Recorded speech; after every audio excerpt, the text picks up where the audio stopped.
जो हमारे मंत्री कह रहे हैं इसके लिए ऑर्डिनेंस लाने की क्या जरूरत था, मैं ये समझ नहीं पा रहे हैं। क्योंकि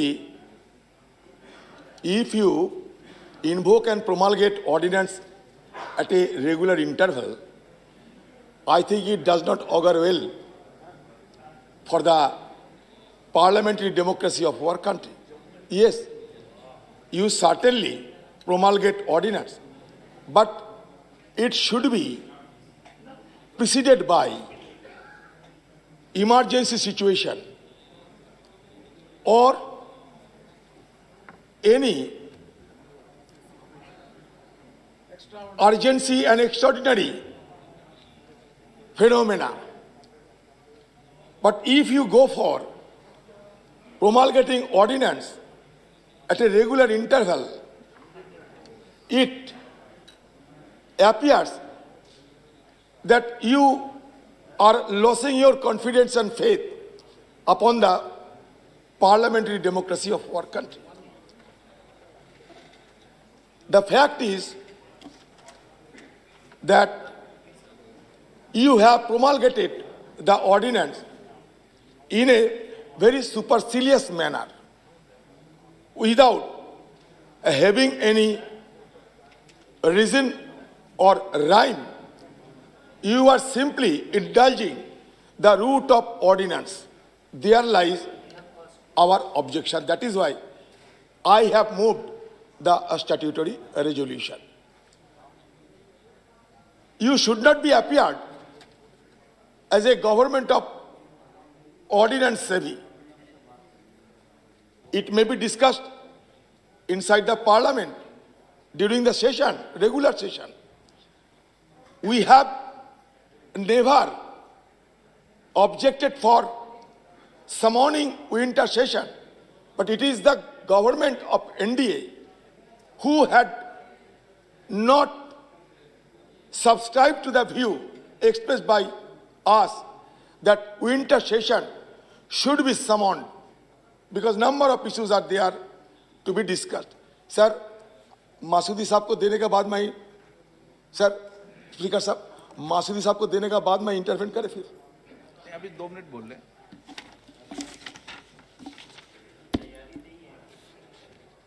Sir, the amendment to section 13 provides for the applicability to the UT of Jammu and Kashmir, all other articles in addition to Article 239A of the Constitution, which refer to elected members of a legislative assembly and are applicable to UT of Puducherry.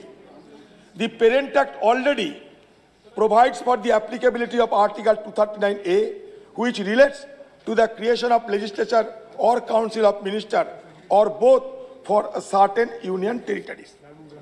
Second issue is merging of All India Services cadre that you have mentioned. Our Honorable Home Minister is also here. Sir, the ordinance amends it by section 88, subsection 2, that all the officers of the existing cadre of Jammu and Kashmir shall be born and become part of the AGMUT cadre, and all future allocation of All India Service Officer for the Union Territory of Jammu and Kashmir and Union Territory of Ladakh shall be made to AGMUT cadre. Section 88, subsection 3, the ordinance amends it by stating that officers so born or allocated on AGMUT cadre shall function in accordance with the rules framed by the central government. The move will help to tackle the shortage of All India Service Officers in Jammu and Kashmir, as has been argued by you, owing to an earlier rule fixing the ratio of direct recruitment in civil services to promotees from Jammu and Kashmir State Civil Services, Kashmir Administrative Services at 50:50 instead of 67:33 formula followed in other states. Sir, our point of contention is loud and clear.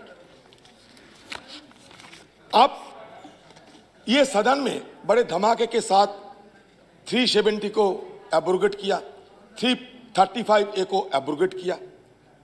आप सब देश को सपना दिखाया कि जम्मू कश्मीर में हम स्वर्ग बनाने जा रहे हैं। नौकरी मिलेगा, काम मिलेगा, घूमने को मौका मिलेगा, आतंकवाद खत्म हो जाएगी, पाकिस्तान हमारे खिलाफ कोई कारोबार करने में और कभी कोशिश नहीं करेगा, बगाड़ा बगाड़ा। लेकिन आज 1.5 साल की लगभग होते जा रहे हैं, अब आप कानून ला रहे हैं कि जम्मू एंड कश्मीर में कैडर नहीं है, आईएएस, आईपीएस, आईएफएस नहीं है, इसलिए आप बाहर से ये कैडर मांगना चाहते हैं। यही तो बात है ना, मुद्दा तो यही है कि आगमन से कैडर मांगना चाहते हैं क्योंकि जम्मू कश्मीर में कैडर नहीं है। तो आप जरूर ये स्वीकार करेंगे कि बिना तैयारी के साथ आपने ये 370 एब्रोगेशन किए हैं। अगर तैयारी के साथ किए होते तो कैडर की कमियां 1.5 साल बाद आपको महसूस नहीं होती। ये मेरा जरूर आपको कहना है। और दूसरी बात यह है कि ये कैडर लोकल होना जरूरी है क्योंकि जम्मू कश्मीर एक ऐसा सेंसिटिव स्टेट है जहां आम लोगों को इस सरकार के ऊपर, ये सरकार की नौकरशाही पे भरोसा नहीं है, ट्रस्ट नहीं करते। ये सरकार हुआ ट्रस्ट डिपॉजिट में भुगत रहे हैं, काफी ट्रस्ट डिपॉजिट है। इसलिए मैं आपको सलाह देने की हालत तहत ये कहना चाहते हैं कि लोकल ऑफिसर को ज्यादा से ज्यादा तैनात करना जम्मू कश्मीर प्रशासन के लिए बेहतर होगी क्योंकि आप आगमन से लाते हैं, मतलब इंपोर्ट करते हैं आईएएस, आईपीएस, आईएफएस। वहां की भाषा नहीं जानते, वहां की कल्चर नहीं जानते, वहां की तेवर रूख रवैया नहीं जानते। कश्मीर एक अलग किस्म के राज्य होते हैं। वहां की जमीनी स्तर से जिन व्यक्ति को जान पहचान है, who is very much acquainted with the cultural root of that particular state, they should be interested for this job. इसलिए मैं ये कहना चाहते हैं कि वहां ट्रस्ट डिपॉजिट गहरा होते जा रहे हैं। अब इसी वक्त आपने बाहर से ये आईएएस, आईपीएस, आईएफएस को ला रहे हैं जो 2 साल के बाद ट्रांसफर भी हो जाएगी। तो इसमें आपको फायदा क्या होगा, ये आपको हमसे ज्यादा जानकारी जरूर है, लेकिन ये बात सही है कि इन लोगों के साथ आम लोगों की जमीनी स्तर के लोगों को उतना ताल्लुकात नहीं रहते क्योंकि ये अगमुड वाले 3 स्टेट और यूनियन टेरिटरी चलाते हैं और बहुत सारे ऐसे स्टेट हैं जहां भी अगमुट है, वो खुद चाहते हैं कि उनका स्टेट के लिए एक डेडिकेटेड कैडर होना चाहिए, जैसे कि अरुणाचल प्रदेश। आपने खुद कहा था कि जम्मू कश्मीर को आज हम 370 एब्रोगेट करके 35 एब्रोगेट करके हम ये स्थायी समाधान की रास्ता में आगे निकलेंगे। तो ये आपने बताया था इस सदन के अंदर, अब जो हो रहे हैं ये टेम्पुररी हो रहे हैं, ये टेम्पुररी स्टेटस है। लेकिन आप जिस ढंग से आगे ये कैडर नियोग के चलते जिस दिशा में आप जा रहे हैं, उसे मुझे शक होते हैं कि कब ये स्थायी बंदोबस्त होगी। ये स्थायी बंदोबस्त कब होगी, कब जम्मू कश्मीर को स्टेटहुड मिलेगा। आप जम्मू कश्मीर में क्या किए हैं हमसे ज्यादा आप जानते हैं। पहले बताइए कि जम्मू कश्मीर में 370 के पहले आईएएस, आईपीएस, आईएफएस कितना था, अभी कितना है और आपको कितना जरूरत है, और ये जरूरत जो है वो कैसे पूरा करेंगे। हम लोग जम्मू कश्मीर के लिए बड़ी चिंतित है। चिंतित इसलिए है कि जम्मू कश्मीर में अभी तक सामान्य हालात पैदा नहीं हुआ। जम्मू कश्मीर में मिलिटेंसी चलता है। जम्मू कश्मीर में लोगों के अंदर डर, भयभीत, सारे कुछ जो भय की महल वो अभी तक मंडरा रहे हैं। जम्मू कश्मीर के हमारे पूर्व चीफ मिनिस्टर साहब फारूक अब्दुल्ला जी, मुफ्ती जी, उमर अब्दुल्ला साहब, सबको आप हिरासत में ले लिया था। कितने अनगिनत लोग अभी भी जेल में सड़ रहे हैं, इसका कोई हमारे सामने तथ्य नहीं है। तो आप जम्मू कश्मीर को हिंदुस्तान की एक हिस्सा मानने के बाद भी जो हिस्सा पहले से था, अपने सपना दिखाया था, फिर भी आप सारे जम्मू कश्मीर को एक कैद खाना में बदल देने का कोशिश किया था उस समय। आप याद करके देखिए, जहां जम्मू कश्मीर में लाखों की तादाद में फौजें तैनात हुई थी, जम्मू कश्मीर में हर 20, 30, 40 मीटर की बात कंक्रीट का वॉल बनाया गया था। जम्मू कश्मीर में सारे इंटरनेट सेवाएं, सारे कम्युनिकेशन को बंद कर दिया गया था, जैसे कि हिंदुस्तान की एक अलग हिस्सा। फिर भी आप जम्मू कश्मीर को अभी भी सामान्य हालत वहां बहाल करने में नाकामयाब रही। आप कह सकते हैं कि डीडीसी चुनाव कर दिए हैं, लेकिन डीडीसी चुनाव में भी हमने क्या देखा टीवी पे, जो उम्मीदवार को आपका सिक्योरिटी उनको एक कैद खाना के अंदर बंद करके रखते हैं, और कितने सारे लोग डीडीसी में भाग लिए हैं और लेने में सफल नहीं हुई है, आपका ये जानकारी है। क्योंकि अनगिनत पॉलिटिकल वर्कर आपको ये जबरदस्ती डेमोक्रेसी को बहाल करने की मसले पे अभी भी जेल में हिरासत में गुजर रहे हैं। आपने बहुत सारे स्वच्छता लाने का कोशिश की, रोशनी स्कीम और रोशनी एक्ट से आप बहुत सारे घोटाला निकालने का कोशिश किया, क्योंकि वहां की हाईकोर्ट ने यह कहा था कि रोशनी जो स्कीम है, ये स्कीम में आप निकालो कहां घोटाला हुई है। लेकिन आप की तरफ से हाईकोर्ट आप गए और ये रोशनी जांच ना हो, इसलिए आप हुआ अपनी तरफ से जोर शोर कोशिश भी किए हैं। DDC election was marred by the detention of political leaders, the onslaught of nomads, and the unidimensional discourse of the Rohini scheme. All this shed light on the tactics of the BJP government at the center, employed to eliminate any chance of resurgence of its opponents in the erstwhile Himalayan state, in particular in the Muslim majority state Jammu and Kashmir Valley. आपका lieutenant governor Jammu Kashmir, while participating in the IT 2020 Global Summit on November 5, 2020, said the young population is ready to be an entrepreneur and contribute to Atmanirbhar Jammu and Kashmir. We are devising new path, new policies, new technological tools to strengthen our business ecosystem. However, the pertinent question is, where is that newness? There is unemployment, restriction, lost avenues and total confusion. आपने और क्या किया? आपने वहां के हाँ bill पर तो बोल ना, बिल पे तो बोलते हैं, ये तो बिल का हिस्सा है, ये बिल के तो हिस्सा है।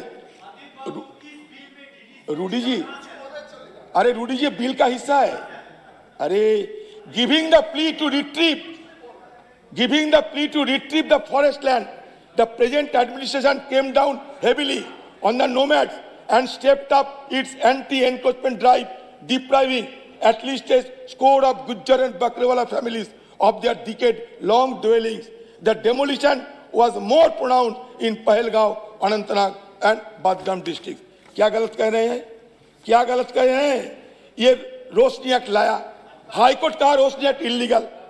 आपने जब देखा कि बीजेपी के कद्दावर नेता इसमें फंस जाएंगे, आप इसका विरोध करने लगे।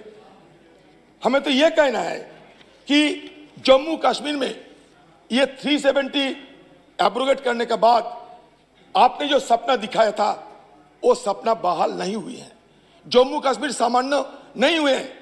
90,000 करोड़ से ज्यादा वहां के बिजनेस खत्म हो चुके हैं। हाँ, तो इसलिए हम चाहते हैं कि जम्मू कश्मीर को आप कब कैसे सुधार करोगे, आप खुद बताएं। आप दूसरी बात, आपने ये भी कहा था सदन के अंदर अमित शाह जी कि ब्राह्मण को आप वापस ले जाओगे। आज तक एक पंडित को आप वापस ले जाने में सफल हुई? बताइए। आप कहते हैं कि हम गिलगित बाल्टिस्तान को वापस लाएंगे, वो तो बात की बात है, लेकिन जो इंटरनली डिस्प्लेस्ड हुए हैं, जो अभी जम्मू कश्मीर घाटी में नहीं जा पाते हैं, कम से कम उन लोगों को तो ले जाइए, वहां बसाइए। वो आपके दम में नहीं हुए। आप इंडस्ट्रियल सेक्टर को 3000 करोड़ जमीन आपने दे दी है, लेकिन ये पंडित लोगों को 200 से 300 एकड़ जमीन आप देने में कामयाब नहीं हुए हैं। तो ये पंडित लोग, जिस पंडित लोग को सामने रखते हुए 2014 साल 2019 साल आपका जो मैनिफेस्टो था, इलेक्टोरल मैनिफेस्टो, इलेक्शन मैनिफेस्टो, उसमें आपने वादा किया था कि पंडितों को आप वापस ले जाओगे। आप लेने में सफल हुई नहीं हुई। तो आप कम से कम ये तो बात कहिए कि मैं वादा तो किए हैं, लेकिन रात गई तो बात गई, चुनाव गई तो वादा गई। ये तो कम से कम आपको बोलना चाहिए। तो इसलिए 70 साल के बाद ये एक दो किस्म के उनको जम्मू कश्मीर के आम लोगों को दो किस्म के तकलीफ का सामना करना पड़ा। एक तकलीफ तो ये है, एब्रोगेशन के तुरंत बाद लॉकडाउन हो गया, दूसरे लॉकडाउन कोरोना के बाद। ये दोनों लॉकडाउन को झेलते हुए जम्मू कश्मीर के लोगों के अंदर त्राही त्राही मच चुके हैं। तो इसलिए आप ये नया चीज सोचिए, नए सिरे से कश्मीर का मुद्दा को सोचिए, क्योंकि ये अगमुट लाने का मैं विरोध करता हूं, इसलिए कि आप ऊपर से एडहॉक मेजर क्यों लेते हैं। आप ये स्टेट्यूट बना के दीजिए और स्टेट्यूट में अपना कैडर बनाइए, तब ना हमें मानेंगे कि आप स्टेट्यूट की दिशा में जा रहे हैं। डीडीसी कर दिए हैं, लगता है कि और स्टेट्यूट की जरूरत नहीं है। तो इसलिए सदन के अंदर आप स्पष्टीकरण करें कि आपका मकसद क्या है, आप अभी किस हालत में हैं और कहां आप जाना चाहते हैं। नमस्कार। श्री हसनैन मसूदी जी। जनाब स्पीकर साहब, मैं इस क्या बोले आप रिऑर्गेनाइजेशन अमेंडमेंट बिल के विरोध में खड़ा हूँ। जनाब, प्रधानमंत्री और हमारे लॉ मिनिस्टर ने दो बातें कही। एक ये कहा कि हिंदुस्तान हमारा मुल्क मदर ऑफ डेमोक्रेसी है, और हमारे कानून के मंत्री ने कहा कि सेपरेशन ऑफ पावर्स का कल जिक्र किया। और ये जो कानून है, ये दोनों का उल्लंघन है, दोनों की वायलेशन, दोनों कॉन्सेप्ट्स की। जनाब, जब 5 अगस्त 2019 के फैसले हुए, एकतरफा फैसले हुए, गैर कानूनी, गैर आईनी, किसी से पूछे बगैर, और ये एक आक्रमण से कम नहीं थे जम्मू कश्मीर के 1.25 करोड़ लोगों के खिलाफ।